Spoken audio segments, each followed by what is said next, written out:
नमस्कार, स्वागत है आपका हमारे इस YouTube चैनल पर। मैं मुनमुन श्रीवास्तव आपका हार्दिक अभिनंदन करता हूं। दिल्ली विश्वविद्यालय में on the spot mop up round UG admission 2025-26 का जो है वो आज चौथा दिन है और आप देख सकते हैं कि यहाँ अभी भी पेरेंट्स बहुत बड़ी संख्या में डटे हुए हैं और कहा जा रहा है कि अभी भी UR कोर्सेज़ की काउंसलिंग यहाँ नहीं हुई है आज की।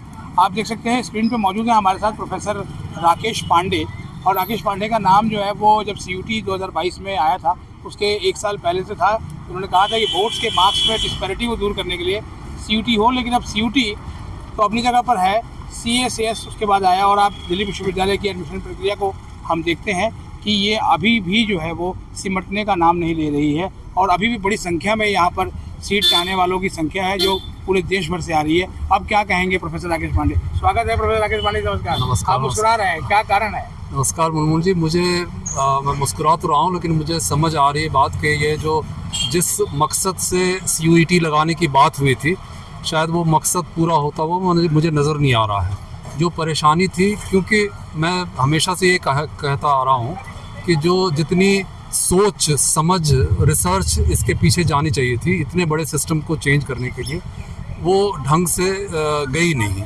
जिसकी वजह से जो नया सिस्टम लाया गया उसमें उसकी असेसमेंट ठीक से हुई नहीं। वो क्या ला रहे हैं हम, उसके लाने के बाद क्या क्या हो सकता है, क्या क्या पॉसिबिलिटी बनती है, वो सोचा नहीं गया। और 2-3 साल 4 साल के बाद भी मुझे घबराहट इस बात की है कि 4 साल के बाद भी अगर पूरी तरह से हमारी दिशा वो सही नहीं बनी है तो आगे भी सही बनने की गुंजाइश मुझे नज़र नहीं आ रही। सेशन शुरू हुए लगभग 2 महीने होने जा रहे हैं, एडमिशन अभी भी चल रहे हैं और ये कहें कि एडमिशन इसलिए चल रहे हैं क्योंकि सीटें उस हिसाब से रिलीज़ नहीं की गई, ऐसा पेरेंट्स और जो स्टूडेंट्स हैं उनका कहना है। मैं वही कह रहा हूँ कि दिल्ली यूनिवर्सिटी को कभी भी कैंडिडेट्स की कमी नहीं रहती थी। मतलब हम तो रिजेक्ट करते थे और ज़रूरत से ज़्यादा एडमिशन हम लेते भी थे, क्योंकि कट ऑफ में एक परेशानी होती थी, कट ऑफ में कि 20 सीटें हैं लेकिन अगर हमने कोई परसेंटेज लगा दी है जिसमें 50 को एडमिशन लेना पड़ेगा तो हम लेते थे। तो हमारे यहाँ एडमिशन ओवर एडमिशन की दिक्कतें होती थी, जिसको कि हम लेकिन दिक्कत ये हुई जब 100% आने लगे तो ओवर एडमिशन भी बिल्कुल ही कोई लिमिट लेस हो गया। तो ये था कि किसी ढंग से हमको कोई ना कोई सिस्टम ऐसे करना चाहिए ताकि एडमिशन हम ढंग से कर पाएँ। लेकिन जो सिस्टम लेके आए गए वो पुराने सिस्टम की जो खूबियाँ थी वो नकारते हुए, क्योंकि पुराने सिस्टम की भी खूबियाँ थी, जो उसमें परेशानी थी उसको दूर करना चाहिए था, लेकिन पुराने सिस्टम की खूबियों को नकारते हुए एक पूरी तरह से एक नया सिस्टम थोपने की कोशिश की। एक और भी है सर की जो लगता है कि सेंट्रलाइज जो सिस्टम है एडमिशन का, क्या ये इसके पीछे है कि अब सीटें खाली रहने लग जा रही हैं? जी बिल्कुल। पहले जो एडमिशन होता था तो कहीं ना कहीं कैंडिडेट्स को ये समझ होता था कि मेरे कहाँ पे एडमिशन हो सकता है। जब कट ऑफ आता था तो कट ऑफ देख करके मेरा ARSD में हो सकता है, मेरा हंसराज में हो सकता है, तो उनमें से कौन सा, तो वो एक मन बनाते थे और उस ढंग से एडमिशन होता था। अभी क्या होता है, अभी आपके पास एक टिकट आ जाता है, एक आपको ऑफ़र आ जाता है कि आपका वहाँ पे एडमिशन हुआ, फिर आप जाके देखते हो कि वो एडमिशन मेरे लायक है कि नहीं, वो ढंग से एडमिशन, तो आदमी रिजेक्ट भी करता है। तो विड्रॉल भी शायद इसी वजह से हुए? विड्रॉल भी इसी वजह से हुई, और मुझे जहाँ तक जानकारी है कि 60-70 हज़ार एडमिशन की जगह 10,000 कम एडमिशन अगर होते हैं तो कहीं ना कहीं इस चीज़ का बहुत बड़ा हाथ है। क्योंकि आप जब CUET एग्ज़ाम लेते हो तो कोई कर्नाटका से भी बैठ करके एग्ज़ाम ले रहा है, कोई कन्याकुमारी से भी बैठ के एग्ज़ाम ले रहा है, कोई असम से भी बैठ कर एग्ज़ाम ले देगा, लेकिन जब आप उसको ऑफ़र दोगे तो वो आएगा नहीं आएगा इसकी कभी आपने सोचा ही नहीं। पहले सर जो है आप कह रहे हैं कि मतलब यहाँ तो देश भर से बच्चे आ रहे हैं और पेरेंट्स भी आ रहे हैं, हम लगातार 4 दिन से देख रहे हैं, तो क्या आपको लगता है कि ये जो on the spot mop up round है इसकी प्लानिंग में कहीं कोई खामी रही है? मुझे लगता है कि इसमें भी अगर हमने देख लिया कि हमारे जो सिस्टम था उसकी वजह से हम एडमिशन पूरी नहीं कर पाए हैं, तो मुझे नहीं अंदाज़ा है कि क्या हुआ है, लेकिन रजिस्ट्रेशन अगर ऑलमोस्ट अगर उतने लोगों का हुआ है, हाँ 10% अगर फालतू रजिस्ट्रेशन हो रहा है जो एडमिशन लेना चाहते हैं, तो मुझे लगता है सबको एडमिशन दे देना चाहिए था। हाँ, हम क्यों रोक रहे हैं, क्यों अभी भी हम बिठा करके। और सर जब मैं यहाँ आ रहा था तो मैंने देखा कि आप पेरेंट्स से बात भी कर रहे थे, क्या है उनका रिस्पॉन्स? जी मुझे लग रहा है कि वो सब परेशान हैं, जो जिनसे भी मेरी बात हुई वो सब परेशान, क्योंकि सिस्टम जो है वो अगर ढंग से काम नहीं करता है।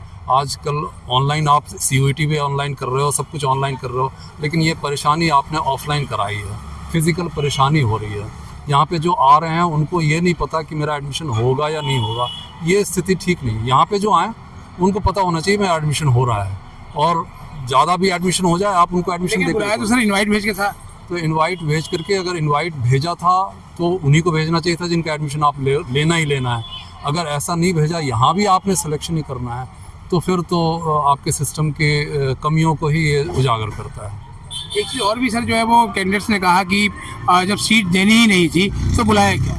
वही मैं कह रहा हूँ कि मैंने तो वो टाइम देखा है जब कट ऑफ का टाइम होता था, तो कट ऑफ परसेंटेज अगर गलत लग गया, अगर ढंग का नहीं लगा, तो हमें एडमिशन ज़्यादा भी लेना पड़ता था। 20 सीटें हैं लेकिन 50, हाँ बाद में तो ये जब आया 100% वाला जब टाइम आया तो उसमें तो कोई लिमिट ही नहीं रही, लेकिन पहले भी 20 की जगह 25-30 एडमिशन हुआ करते थे। तो ज़्यादा एडमिशन को हमको उतना बुरा नहीं लेना चाहिए।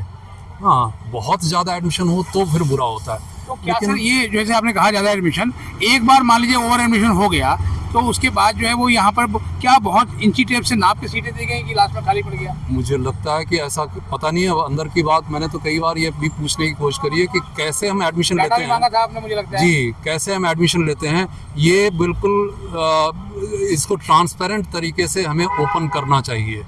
अगर हम ये नहीं करेंगे तो हमारे सिस्टम पे विश्वास धीरे धीरे लोगों का कम होगा, और वो सबसे बड़ी चीज़ है। जो पहले विश्वास था और अब वो कम होता चला जा रहा है। अगर CUET पे विश्वास नहीं रहेगा तो हम जितनी भी उसको ठीक करने की कोशिश करेंगे वो फिर सब गलत डायरेक्शन में जाएगा। इसलिए विश्वास सबसे बड़ी चीज़ है, और उसके लिए ट्रांसपेरेंट होना बड़ा ज़रूरी है। हमने जितने भी, मैंने ये कहा हुआ है यूनिवर्सिटी को कि आप 2024 में आपने एडमिशन ले लिया, हाँ आप सिर्फ ये ओपन कर दीजिए कि कितने लोगों का आपने एप्लीकेंट थे, उन्होंने क्या क्या प्रेफरेंसेस दी थी, और उसमें से कितनों का एडमिशन हुआ। ये अगर लिस्टें आप निकालोगे तो लोग समझेंगे भी कि किस तरह से एडमिशन हो रहा है आपका, उसी ढंग से प्रिपेयर भी करेंगे अपने आप को, और ट्रांसपेरेंट तरीका होगा तो आप मना भी करोगे तो कोई गलत नहीं लेता है, लेकिन ट्रांसपेरेंसी से होना चाहिए। एक और भी ये सर जो है वो कई पेरेंट्स का कहना है कि कभी आप CUET से ले रहे हो, कभी आप 12th के मार्क्स से ले रहे हो, तो क्या कहीं ना कहीं ड्यू की एक जग घसाई नहीं हो रही है? जग घसाई हो नहीं हो उससे ज़्यादा फ़र्क नहीं पड़ता, लेकिन आपने एक प्लान बनाया, एक सिस्टम बनाया, वो आप फेल हो गए हो, इसमें ये एडमिट करना स्वीकार करना चाहिए, ये स्वीकार करना चाहिए, और हम अगली बार क्या कर सकते हैं इस पर सोचना चाहिए। एक कोई रिसर्च की टीम तो बैठे, ये काम जो है ऐसा नहीं है कि आपने परेशानी होती चली गई और आप उसको फायर फाइटिंग पे इतना बड़ा सिस्टम नहीं हो सकता कि आज परेशानी हुई तो मैं एक नई चीज़ लेकर के आऊँ, मॉप अप लेके आऊँ, कल परेशानी हुई मैं उसके ऊपर से और कुछ लेके आऊँ। इस ढंग से बड़ा सिस्टम नहीं चल सकता, आपको प्लान करके चलना पड़ेगा, और प्लान करके स्टिक करना होता है। मुझे लगता है कि प्रॉपर प्लानिंग की ज़रूरत है, जो ये कमी बहुत तो बड़ी। प्लानिंग की कमी है या इच्छा शक्ति की? प्लानिंग की कमी है। प्लानिंग के लिए इच्छा शक्ति ज़रूरत होती है। हाँ, इच्छा शक्ति तो शायद होगी, लेकिन प्लान नहीं हो पाया। क्योंकि इसका फ़ायदा सीधे सीधे प्राइवेट ऑर्गेनाइजेशन को मिल रहा है। बिल्कुल, वो भी है, प्राइवेट ऑर्गेनाइजेशन को मिलेगा, क्योंकि एडमिशन जितना डिले होगा उतना ही। लेकिन मुझे तो मतलब लग रहा है कि अभी भी लोग एडमिशन लेने के लिए आ रहे हैं। मुझे ये भी पता चला है कि स्कूल ऑफ ओपन लर्निंग में ज़रूरत से ज़्यादा एडमिशन हो रहे हैं। MC वेब में भी, और भी उसमें कमी नहीं, 1 लाख से अधिक आंकड़ा है। उसमें कमी नहीं हो रही। अगर इनमें कमी नहीं है तो हमारे में ही क्यों कमी है? हमारे में कम क्यों बच्चे आ रहे हैं? और NC वेब ठीक चल रहा है, रेगुलर में अगर कमी आ रही है, इसका मतलब हमारी प्लानिंग में कमी है, हमारे सिस्टम में। हम जो सोच करके चले थे ये एडमिट करना चाहिए, और इसमें प्रॉपर रिसर्च करके और ढंग से प्लानिंग करनी चाहिए। एक कंप्लीट पोस्टमार्टम की ज़रूरत है। बिल्कुल।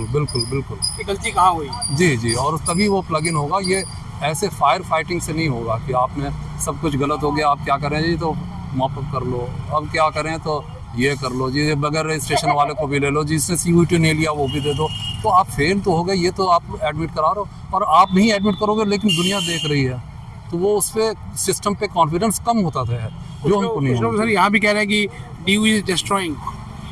अब डिस्ट्रॉय तो इतनी बड़ी यूनिवर्सिटी ऐसे नहीं होती। हाँ, वो जो बच्चे आते हैं, बच्चे भी सब अच्छे होते हैं। जितने एडमिशन हो गए, 70,000 में से 60,000 एडमिशन भी हो गए, तो ड्यू डिस्ट्रॉय नहीं होती, लेकिन डायरेक्शन को तो हमें संभालना पड़ेगा। हम भी देख रहे हैं कि अभी भी जो है इतनी शाम हो गई है और यहाँ पर बड़ी संख्या में पेरेंट्स हैं, मतलब ड्यू में पढ़ना चाहते हैं। जी, उनके कॉन्फिडेंस को रीबिल्ड करने की ज़रूरत है। हमको अभी भी सोचने समझने प्लान करने की ज़रूरत है, ताकि ये जो है, क्योंकि ये टाइम एक बार ख़त्म हो जाएगा। एक बार कॉन्फिडेंस ख़त्म हो गया, हाँ, एक बार हमारा डाउन हो गया तो फिर कोई नहीं आता। कोई नहीं। अब सर चलते चलते आज का लास्ट सवाल सर, क्या सलाह देंगे आप डी के बीसी साहब को? आप लगातार सलाहें देते हैं और मानते भी हैं वो। नहीं, मैं तो यही कहता हूँ कि जो भी एडमिशन जो भी आपने इस बार किया, लेकिन ये जो पूरा का पूरा टाइम इसके बाद में वेस्ट जाता है। कोई प्रॉपर प्लानिंग, कोई प्रॉपर रिसर्च, कोई डेटा ले करके, डेटा हमारे पास 4 साल 5 साल का पड़ा है, वो क्या हो रहा है, उस डेटा पे क्या कर रहे हैं आप, उस डेटा पे क्या कर रहे हैं? उस डेटा पे ही रिसर्च करके और समझ में आएगा कि हमें किस ढंग का सिस्टम लाना चाहिए ताकि हम जो चाहते हैं वो फुलफ़िल हो, लोगों का कॉन्फिडेंस बिल्टअप हो, हम ट्रांसपेरेंट तरीके से लोगों को दिखा पाएँ कि ये सिस्टम था, हमने ऐसे इम्प्लीमेंट किया और यूँ एडमिशन हुआ है। अगर ये नहीं करेंगे, ये ऐसा ना हो कि यकीन नहीं होता ये वही ड्यू है। वही बात है, लेकिन मुझे लगता है कि लोग लगे हुए हैं और होगा सब चीज़ें तस्वीर बदलेगी। मैं तो आशावादी हूँ, कभी भी निराशावादी बहुत नहीं। धन्यवाद। धन्यवाद। तो आपने सुना प्रोफेसर राकेश पांडे को, और उनका यही कहना है कि ये तस्वीर बदलनी चाहिए, क्योंकि इतनी बड़ी संख्या अगर यहाँ पर आ रही है इस समय, जबकि सेशन शुरू हुए लगभग 2 महीने होने जा रहे हैं, तो इसका मतलब ड्यू में पढ़ने का जो क्रेज़ है वो बना हुआ है। अब देखना ये है कि आने वाले दिनों में एडमिशन प्रक्रिया किस तरह से बनाई जाती है जिससे कि अधिकतम बच्चों को एडमिशन मिले और उन्हें निराश होकर ना जाना पड़े।